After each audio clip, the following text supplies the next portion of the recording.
Te damos gracias por la Escritura y el Espíritu Santo. Te damos gracias, Señor, por el Señor Jesucristo y su muerte en la cruz por nosotros. Señor, danos sabiduría, entendimiento, Señor. Ayúdanos a entender las Escrituras para que seamos ministros capaces, Señor, de llevar a cabo el trabajo que nos has dado. Para tu gloria, Señor, en el nombre de Cristo Jesús. Amén. Hermanos, en el día de hoy hay una enseñanza que muchas veces se llama la enseñanza del cristiano carnal. Y hasta hay folletos que dicen que hay 3 grupos de personas en la iglesia, ¿no? Hay personas que están en la iglesia que son inconversos, ¿no? Los inconversos, cristianos espirituales y cristianos carnales. El cristiano va a pecar, de verdad. Un cristiano verdadero puede caer en la carnalidad, es cierto. Pero no es bíblico hablar de un estado de cristianismo que se llama carnal. No hay tal cosa como un cristiano que vive siempre en la carnalidad. Una persona que vive continuamente en la carnalidad, sin crecer, sin madurarse, sin disciplina, no es cristiano. Pero nosotros, cuando yo escucho las prédicas, yo escucho otra cosa. Tenemos la idea que si una persona hace su decisión, es creyente. Si repite una oración, es creyente. Si levanta la mano en una campaña evangelística, es creyente. La evidencia de que una persona es creyente no es simplemente que ha levantado la mano o ha hecho una decisión. La evidencia se encuentra en cómo vive después de su supuesta conversión. La Biblia enseña claramente, mira lo que dice en 17, de modo que si alguno está en Cristo. La enseñanza es cualquier persona que de verdad está en Cristo, nueva criatura es. Ahora, hemos reducido la conversión en una decisión humana y nada más. Una persona hace su decisión para seguir al Señor, pero no es lo que la Escritura enseña. La conversión verdadera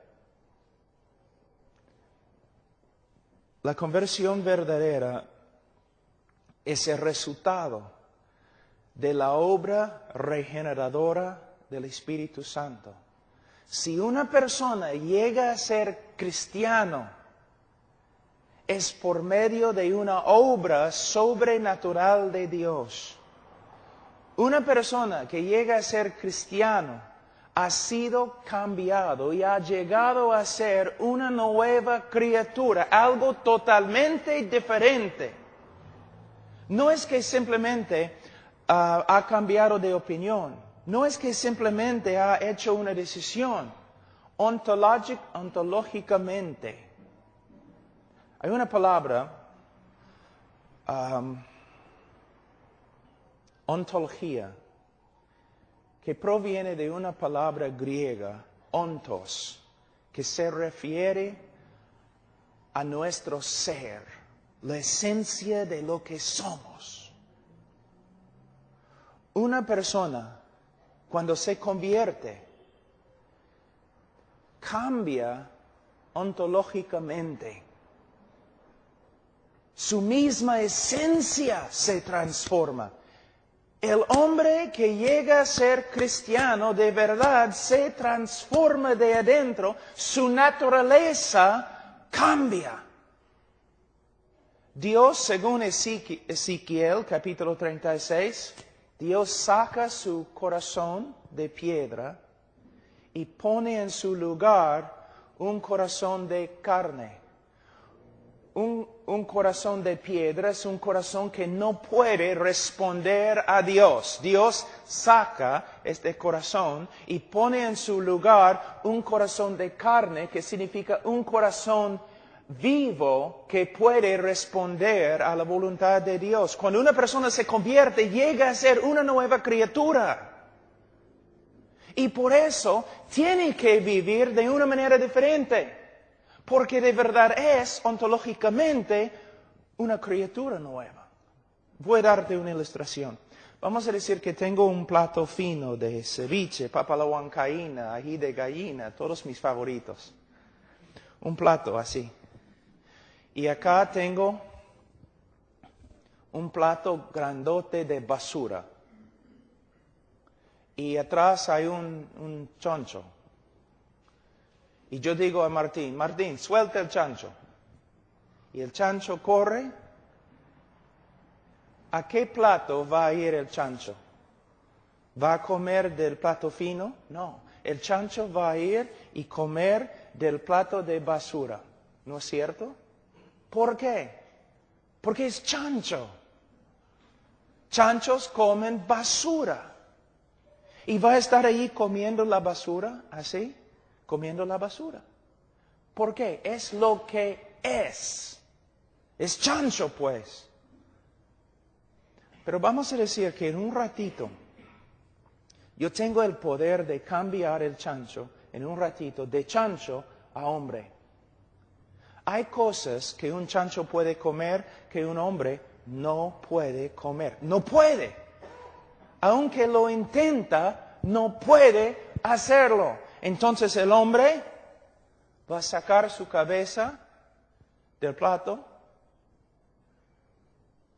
va a vomitar, porque el hombre no puede comer basura así, va a vomitar, y no solamente va a vomitar, pero va a mirar, y va a ver a nosotros, y va a tener vergüenza. El chancho no tenía vergüenza, el hombre va a tener vergüenza, porque un hombre no come basura. El chancho no tenía ningún problema, él podía comer todo, pero el hombre ahora no puede comer, porque es otra criatura. Justo acabo de describir tu conversión y mi conversión. Estamos allí comiendo del mundo, la basura del pecado, felices, sin vergüenza, comiendo todo, tragando todo, felices. Nos gusta. Pero un día el Señor nos regeneró, nos recreó. Ahora somos nuevas criaturas. No queremos comer de la basura. ¿Te gusta comer? Se nota que a algunos de ustedes les gusta comer. ¿Te gusta comer? Entonces voy a poner acá un plato muy fino de un ceviche, pero de Sullana, pues, de mero, ¿no? Entonces cada uno de ustedes, especialmente hermano Zacarías, ustedes van a ser tentados. Ay, caramba, casi no puedo resistir. Tentado. Pero si yo pongo acá un plato de vómito de perro, ninguno de ustedes van a ser tentados. En vez de ser tentados, ustedes van a querer alejarse de este vómito. ¿Por qué?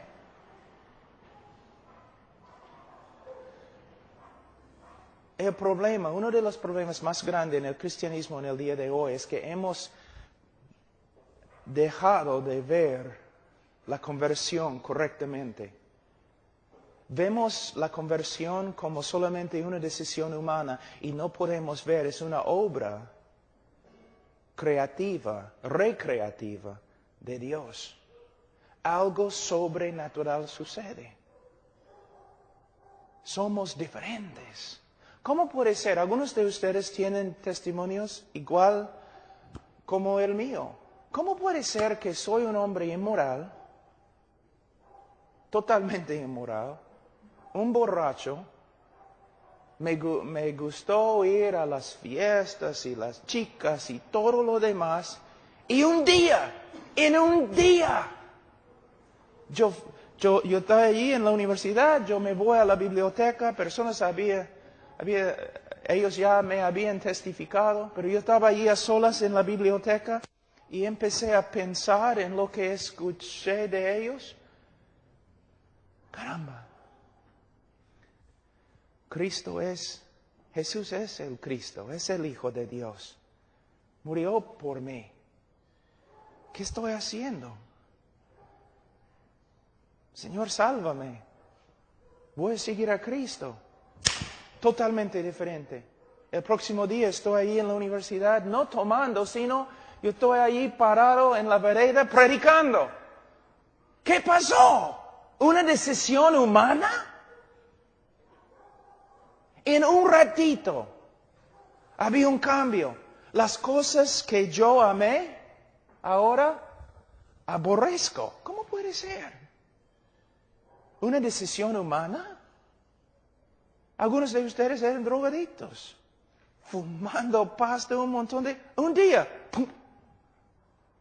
No es que tengo que resistir la pasta, no, es que no quiero. ¿Qué pasó?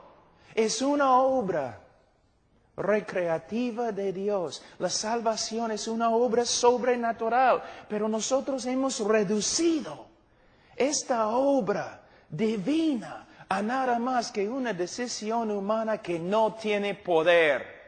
Y una persona puede ser salva entre nosotros supuestamente y nunca cambia. Nunca cambia.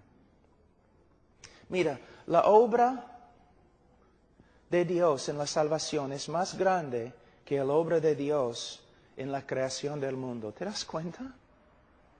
Mira, el mundo fue creado ex nihilo, de nada. Ex nihilo, es una frase latina. El mundo fue creado ex nihilo, de nada. De la nada.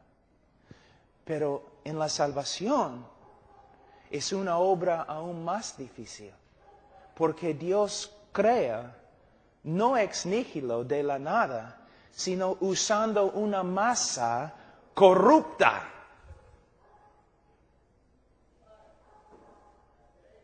Y de esa masa corrupta, Él recrea un hombre nuevo. Entonces, ¿los cristianos pecan? Sí. ¿Los cristianos pueden caer en pecado? Sí. ¿Los cristianos pueden caer en carnalidad? Sí. ¿Pueden quedarse allí como estilo de vida? No. Pero mira cómo aconsejamos a las personas. Una persona hace su decisión con nosotros y luego no cambia y vive en pecado.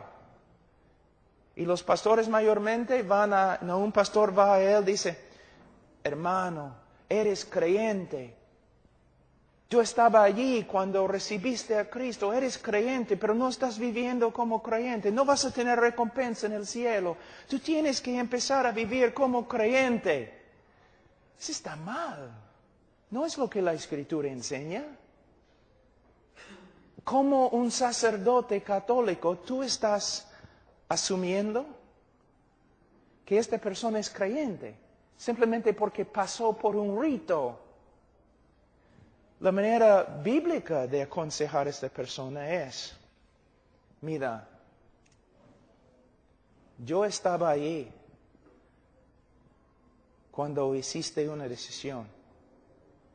Yo estaba allí cuando fuiste bautizado. ¿Has confesado a Cristo como tu Señor y Salvador, pero ahora estás viviendo como un incrédulo. Tú necesitas examinar tu vida con la Escritura, conmigo, porque es muy posible que tu profesión de fe fue falsa. ¿Ves?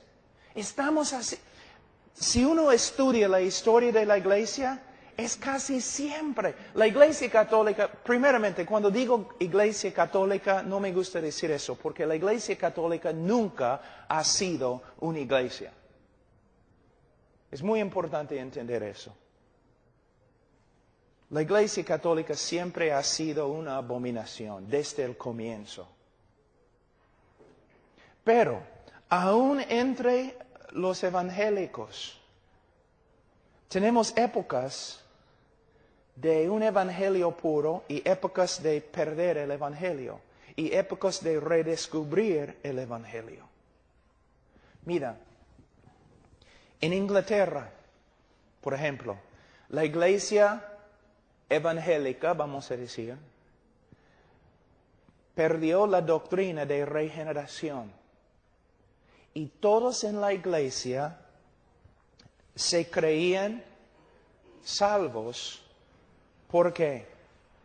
Porque no habían hecho su decisión. Asistían a la iglesia cada domingo. Pero no había vida, no había crecimiento, no había devoción pura. Solamente religión. Fidelidad a un culto. Nada más. Pero de ahí vinieron predicadores como Jorge Whitfield, aún Juan y Carlos Wesley, Daniel Rollins, Hal Harris y otros que decían, no. La evidencia de que somos salvos por medio de la fe es que hay vida espiritual. No solamente que asistimos a un culto, no solamente que decimos que ya hemos hecho nuestra decisión. La evidencia de la fe verdadera es que hay vida espiritual y nosotros vivimos como cristianos.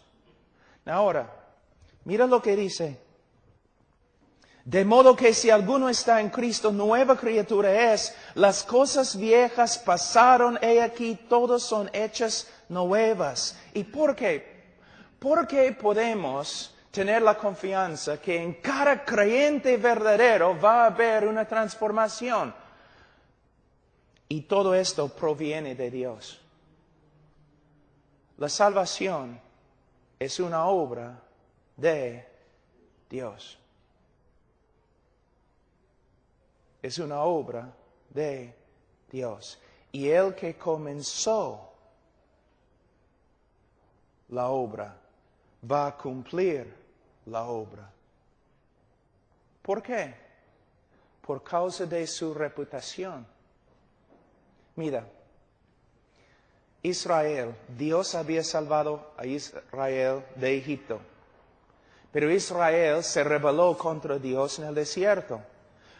Dios probó a Moisés diciendo, Moisés, aléjate de ellos, voy a destruirlos y voy a hacer de ti un pueblo nuevo.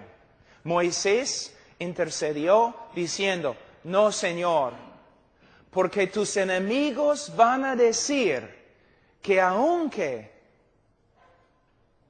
tuviste poder para sacarlos del Egipto, no tenías suficiente poder para meterlos o llevarlos a su tierra. Tus enemigos van a hablar de ti diciendo que no tienes poder, que no eres fuerte, que no eres el Dios de los dioses, porque fracasaste. Tú pudiste salvarlos de Egipto, pero no puedes llevarlos a su tierra, no puedes terminar lo que has empezado. Pero eso es exactamente lo que nosotros estamos diciendo en el día de hoy. ¿De verdad? Nosotros decimos, sí, Dios ha salvado a esta persona, pero Dios no puede cambiarlo porque esta persona no quiere. Dios ha salvado a esa persona, pero todavía está fumando pasta, todavía viviendo en inmoralidad, pero Dios lo ha salvado. Y todo el mundo se burla de nosotros. ¿Te das cuenta? Y se burla de Dios y su salvación. Su salvación no tiene poder. Él puede salvar a una persona de la condenación, pero no tiene el poder para salvar a una persona del poder del pecado en su vida. Es contrario a lo que la Escritura enseña. Vamos a estudiar todo esto mañana. Hoy día vamos a hablar de las evidencias de la fe cristiana. ¿Cuáles son las evidencias de que una persona de verdad es cristiana? Pero yo tenía que hablar de eso un ratito antes de empezar el estudio. Vamos a 1 de Juan.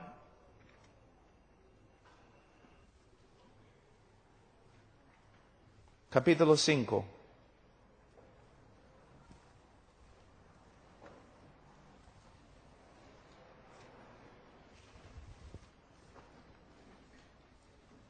Versículo 13. Estas cosas os he escrito a vosotros que creéis en el nombre del Hijo de Dios, para que sepáis que tenéis vida eterna y para que creáis en el nombre del Hijo de Dios. El propósito del libro de 1 de Juan es para dar seguridad a los creyentes de que de verdad son creyentes y son salvos. Ese es el propósito del libro. En este libro encontramos varias pruebas. Y nosotros podemos usar estas pruebas para examinar nuestras vidas, para determinar, ¿de verdad somos cristianos? Ahora,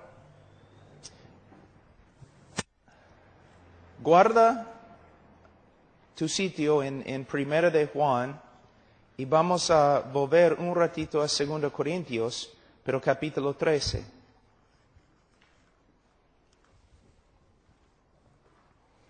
Versículo 5. Now, había personas en la iglesia en Corinto que no estaban portándose como creyentes. ¿Por qué? Porque por lo menos algunos de ellos no eran creyentes.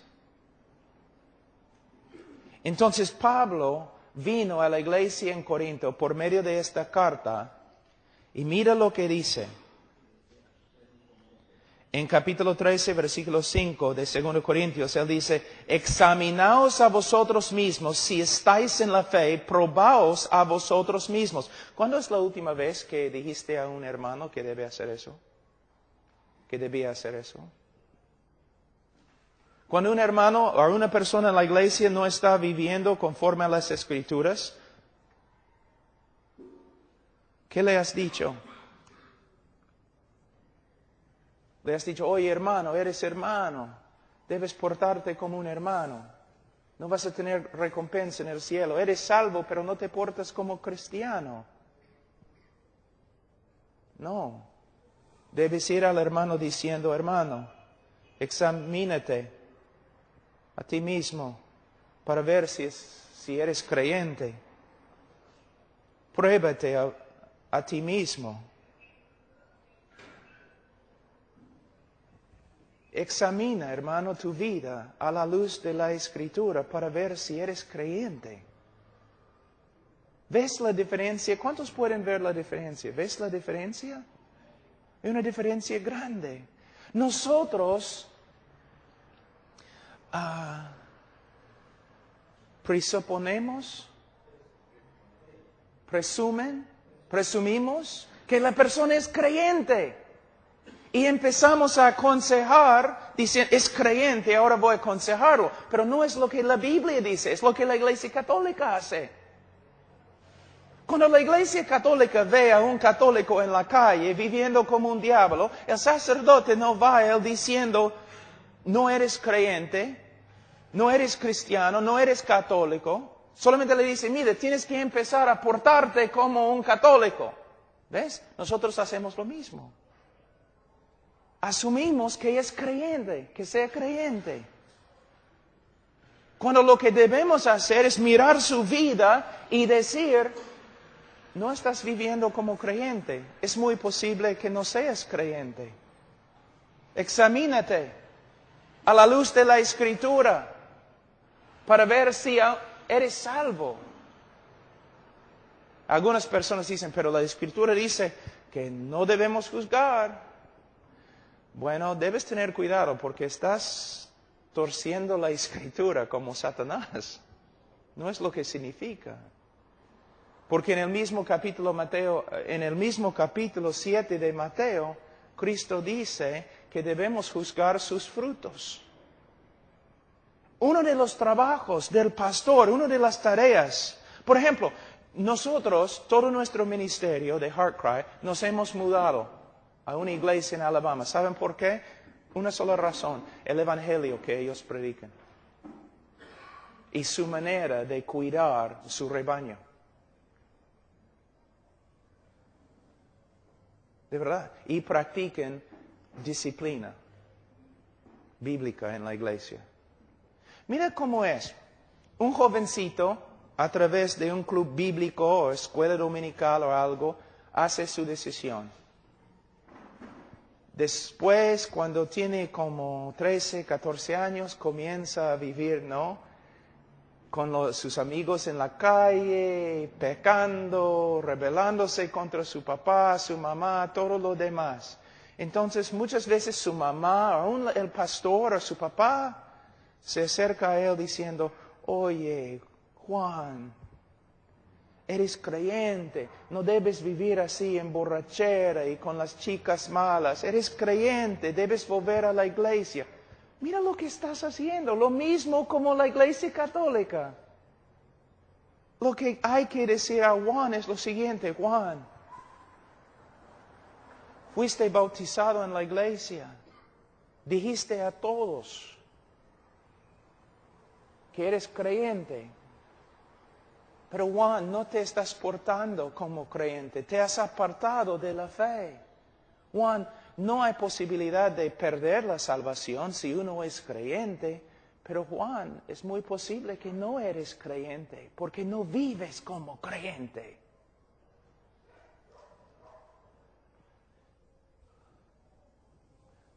Mira, vamos a decir que voy a la sierra por la carretera central donde hay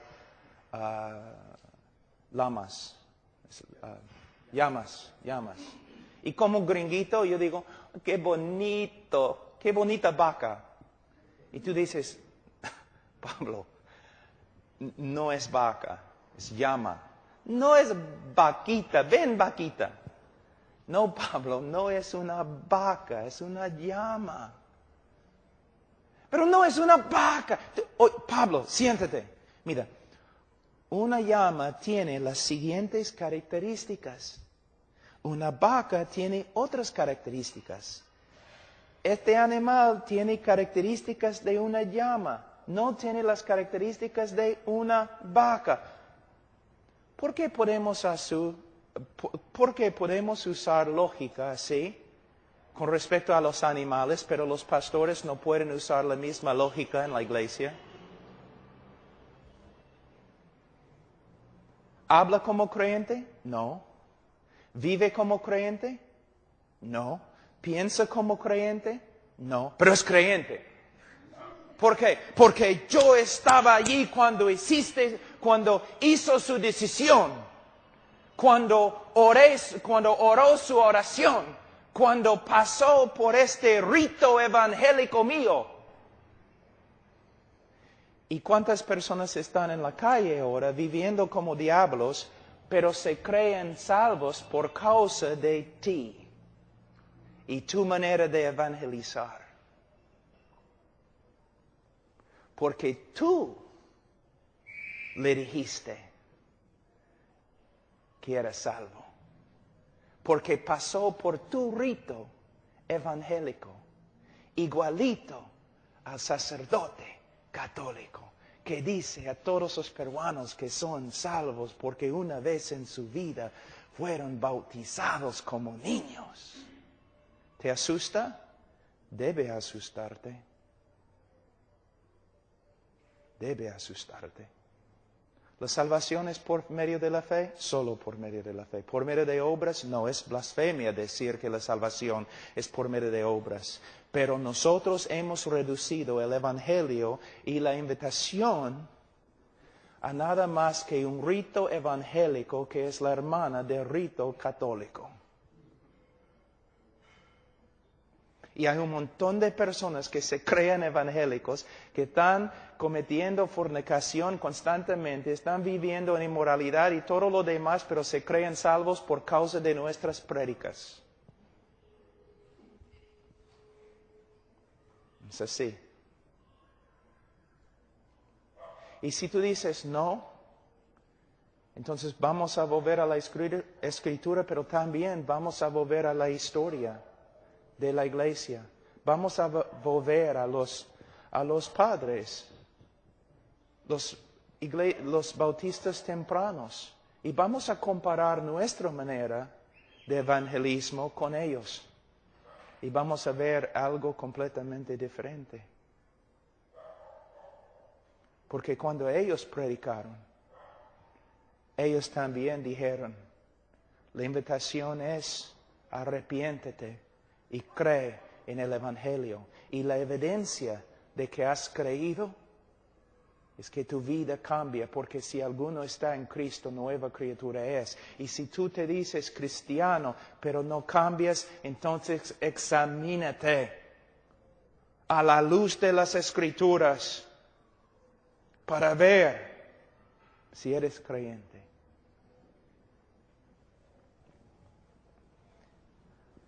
Ahora,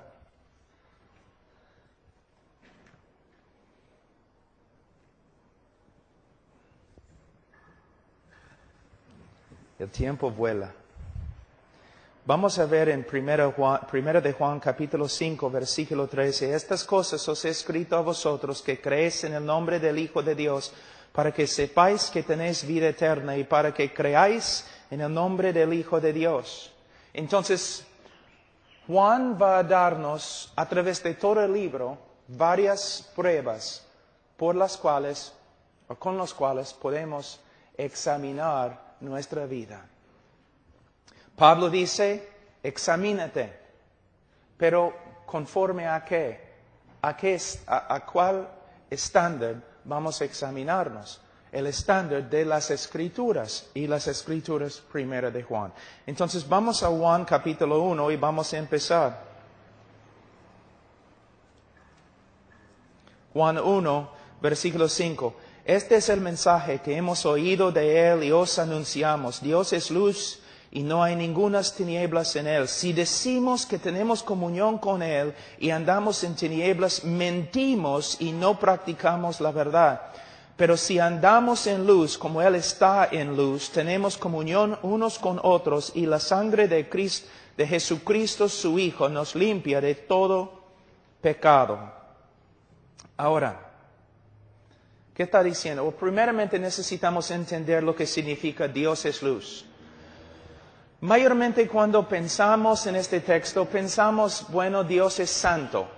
No hay pecado en Dios. Y bueno, es cierto, Dios es luz, no hay pecado en Él. Pero Juan también tiene otro significado aquí. Había un grupo que después llegó a llamarse los gnósticos. Y la raíz de ellos están aquí.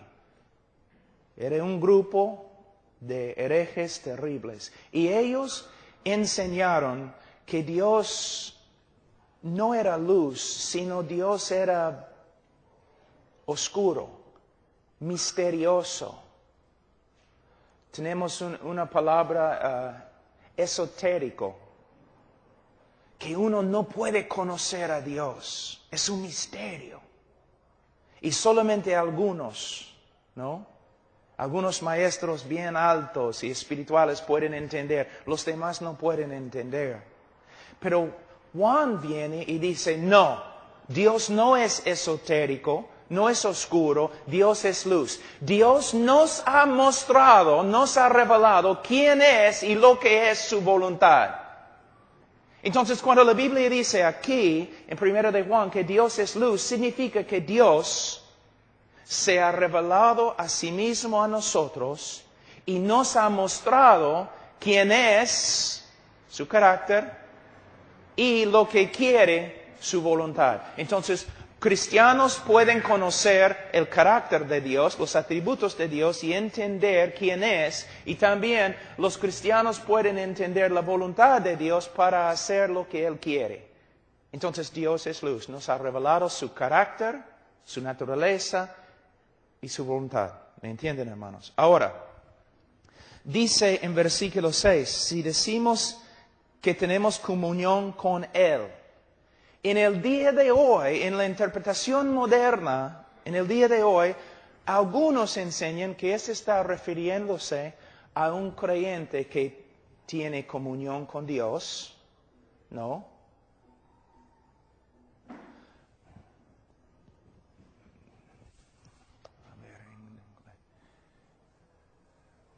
Ellos están enseñando que hay dos tipos acá. Que está hablando de cristianos que tienen comunión con Dios y cristianos que no tienen comunión con Dios. Pero no es la interpretación antigua ni la interpretación bíblica. Cuando la Biblia se refiere a una persona que tiene comunión con Dios, está refiriéndose a un creyente. Una persona que tiene comunión con Dios es creyente, una persona que no tiene comunión con Dios no es creyente. Entonces no está hablando aquí de un creyente que puede tener comunión o otro creyente que no tiene comunión, sino si tienes comunión con Dios, eres creyente, si no tienes comunión con Dios, no eres creyente, es lo que está enseñando.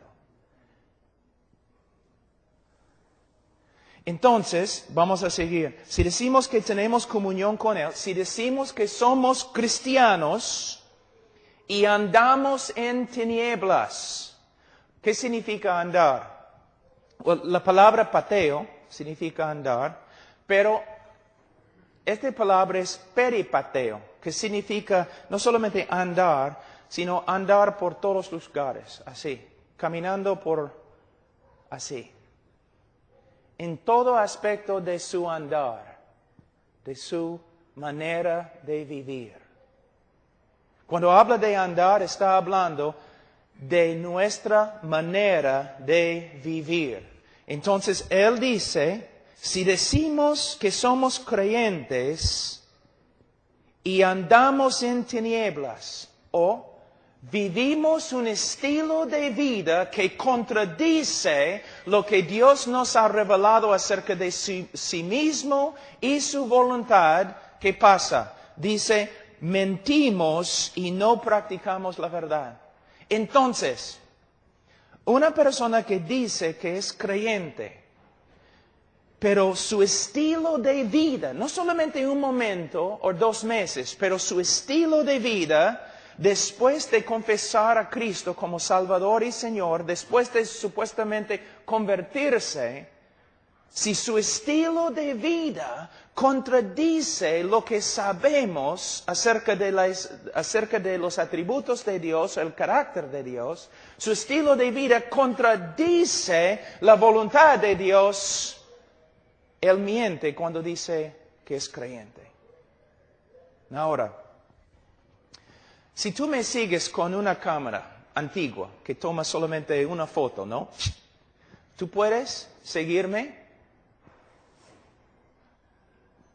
Y tarde o temprano vas a ver un pecado, ¿no es cierto?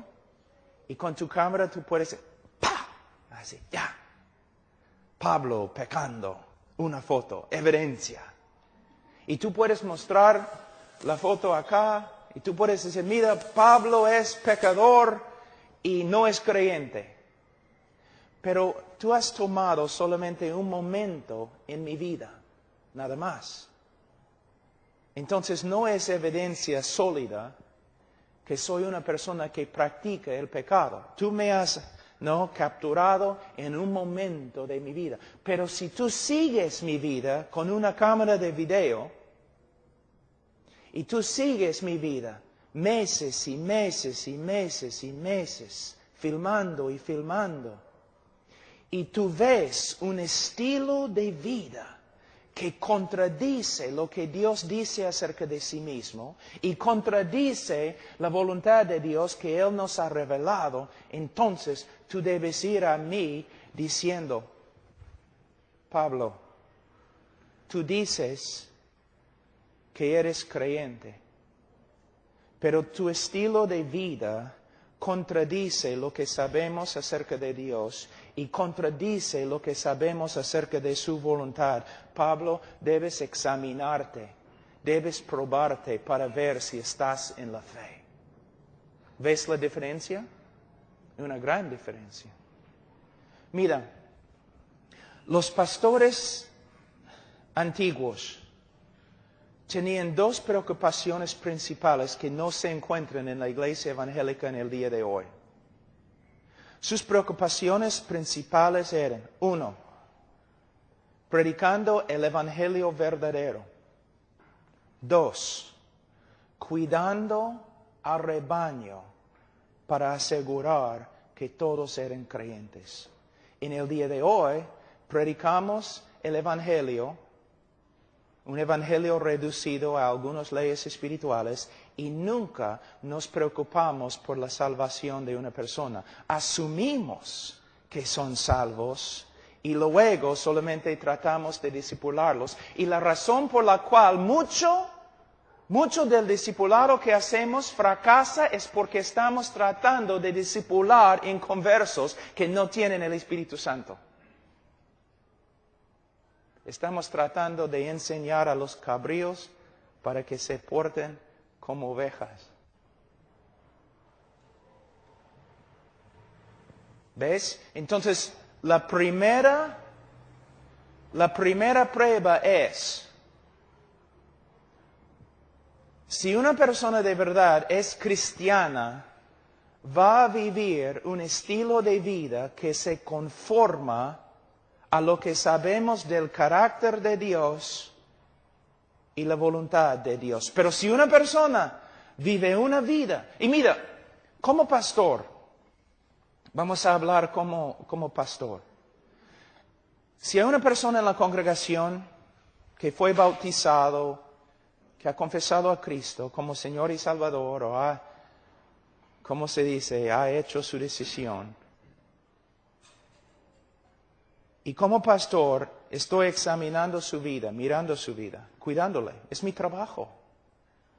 Y yo veo que su estilo de vida contradice el carácter de Dios y contradice la voluntad de Dios. Yo no voy a ir a Él diciendo, no eres creyente. Pero voy a ir humildemente y decir, mira,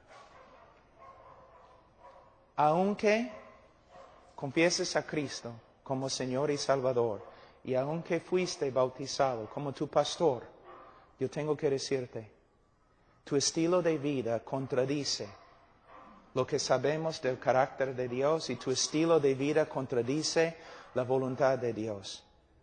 Tú debes tener bastante miedo. Es posible que ni eres creyente.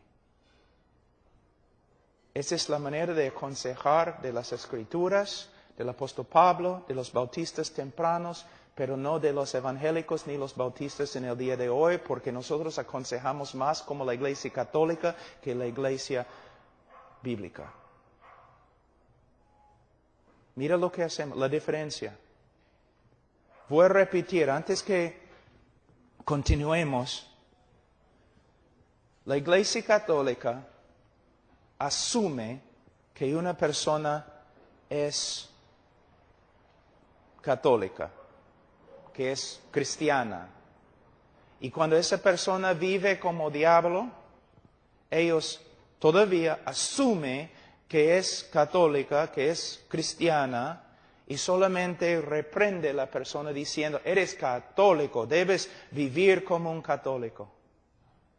La iglesia evangélica en el día de hoy, iglesia bautista, hace lo mismo. Porque tenemos esta superstición de evangelismo que usamos, de la persona tiene que hacer su decisión. Esta persona oró conmigo, por eso es salva. Tú no sabes que es salvo. Pero nosotros asumimos, ya, hiciste su decisión, es creyente, pero cuando no vive como creyente, nosotros decimos, igualito a la Iglesia Católica. Eres creyente, pero no estás viviendo como creyente. ¿Cómo sabes que es creyente? Si no se porta como creyente, muy posible no es creyente. Más bien debemos decir, confesaste a Cristo, pero no vives como creyente. Es muy posible que no eres creyente. Examínate, pruébate, conforme a este examen que tenemos en 1 de Juan. Entonces, la primera evidencia de que una persona es cristiana es que anda en la luz. Vive un estilo de vida que se conforma a lo que sabemos de la voluntad de Dios y el carácter de Dios. Ahora, la segunda prueba, versículo 8. Si decimos que no tenemos pecado, nos engañamos a nosotros mismos y la verdad no está en nosotros. Si confesamos nuestros pecados, Él es fiel y justo para perdonarnos nuestros pecados y limpiarnos de toda maldad. Si decimos que no hemos pecado, le hacemos a Él mentiroso y su palabra no está en nosotros. Ahora, ¿qué significa? Significa lo siguiente. Primeramente, todos los cristianos van a luchar con el pecado. Pero hay una gran diferencia entre una persona que lucha contra el pecado y una persona que vive en el pecado como un estilo de vida. Aquí tenemos otra evidencia del cristianismo verdadero. El cristiano verdadero, cuando peca, el Espíritu Santo le va a convencer de su pecado, va a tener un corazón contrito, va a arrepentirse y va a confesar su pecado. Una de las evidencias más grandes de que una persona es cristiana no es que sea sin pecado, sino cuando peca. No puede vivir con su pecado, sino tiene que arrepentirse y confesar su pecado. ¿Me entienden, hermanos? Una de las evidencias más grandes del cristianismo es un corazón contrito que tiembla ante la palabra de Dios y confiesa su pecado. Su vida es una vida de confesión y contrición. Voy a darles un ejemplo. Y algunos de ustedes, pastores, van a reírse, porque es verdad. Una vez, pastor, estás predicando en la iglesia y el Señor comienza a hacer algo mientras estás predicando, quebrantando los corazones de personas, de creyentes, ¿no? El Espíritu Santo comienza a obrar quizás en el culto. Estás hablando acerca de pecado o una cosa y el Espíritu Santo comienza a quebrantar los corazones de los miembros de la iglesia. ¿No es interesante que casi siempre los que pasan adelante confesando su pecado y llorando son las personas más dedicadas en la iglesia? Y las personas más carnales en la iglesia se sientan ahí en la banca como si nada estuviera pasando. ¿Cómo es que las personas más devotas en la iglesia son las mismas personas que se quebrantan más en la iglesia? Y los más carnales nunca se quebrantan ni confiesan su pecado. ¿Por qué? Estamos viendo dos grupos. Los cristianos en la iglesia y los incrédulos en la iglesia. No, de verdad. Un cristiano, un pecador tiene, como dice Ezequiel 36, un pecador tiene un corazón de piedra que no se quebranta. Un cristiano tiene un nuevo corazón de carne que es sensible a la voz de Dios y cuando peca se quebranta. Y es cierto que un creyente, no como un incrédulo, pero un creyente verdadero puede un tiempo endurecer su corazón contra lo que sabe es verdad. Pero tarde o temprano, por medio de una prédica, por medio de la reprensión de otro hermano, por medio de simplemente una obra del Espíritu Santo o por medio de la disciplina, se va a quebrantar. Ese es el propósito de la disciplina en la iglesia que no se practica en el día de hoy. ¿Y sabe qué? En las confesiones de los bautistas ellos siempre decían, si una iglesia no practica la disciplina bíblica, no es una iglesia verdadera. Es uno de los propósitos de la disciplina en la iglesia, de Gálatas capítulo 6, 1 y 2 y de Mateo 18. Si tú ves a un hermano y tú crees que el hermano está en pecado, tú tienes que ir al hermano y reprenderle a solas, tú. Si se arrepiente, has ganado a tu hermano. Pero si él no está de acuerdo contigo y dice, no he pecado, entonces debes traer otros dos contigo. Hombres sabios y maduros, quizás los pastores. Y tú tienes que hablar con tu hermano y los pastores o los otros dos hermanos tienen que juzgar para ver quién tiene razón. Y si ellos dicen también, hermano, este hermano tiene razón, estás en pecado, tienes que arrepentirte. Si el hermano se arrepiente, entonces han ganado a su hermano, gloria a Dios. Pero si no se arrepiente, entonces tiene que ir a la iglesia. Y ante la iglesia tiene que escuchar, porque la iglesia va a juzgar a los ángeles, la Biblia dice. La iglesia tiene que juzgar. El problema es que muchas personas en la iglesia son inconversos y no saben cómo juzgar. O no son maduros porque no estamos enseñando las Escrituras. Pero la iglesia tiene que juzgar. Si la iglesia juzga y todos están de acuerdo, este hermano está en pecado y no quiere arrepentirse, entonces tienen que ponerlo fuera de la iglesia y entregarle ¿a quién? A Satanás, al diablo. Ahora, ¿qué va a pasar cuando se entrega al diablo? Dos posibilidades. Hay una posibilidad que nada va a pasar. Que nada va a pasar. Quizás después de entregarle a Satanás, él va a prosperar. Que nada va a pasar. Que no va a regresar a la iglesia. Todo tranquilo. ¿Sabe lo que significa? Es incrédulo. Es incrédulo. Pero si se entrega a Satanás y el hombre sufre y sufre y sufre y vuelva a la iglesia arrepentido, ¿qué significa? Es creyente. Porque Dios, hermanos, mira, cuán débil es nuestro Dios, ¿no? Dios quiere hacer tantas cosas en tu vida, pero tú no permites que Dios obre. Tú no permites que Dios obre. ¿Desde cuándo? O yo escucho a los evangelistas, Cristo está tocando a la puerta de tu corazón y está llorando, pero Él no puede abrir la puerta. Él no tiene el poder de abrir la puerta. Solo tú tienes el poder de abrir la puerta. La puerta pertenece a Jesús. Si Él quiere botar la puerta, Él puede hacerlo. ¿Qué Dios tienes? Un Dios de psicología. El que comenzó la buena obra la va a perfeccionar. Sí. Entonces, la segunda evidencia es que el cristiano verdadero, aunque peque, va a ser sensible a su pecado, va a arrepentirse y va a confesar su pecado. Ahora, otra prueba, versículo 6, capítulo 2.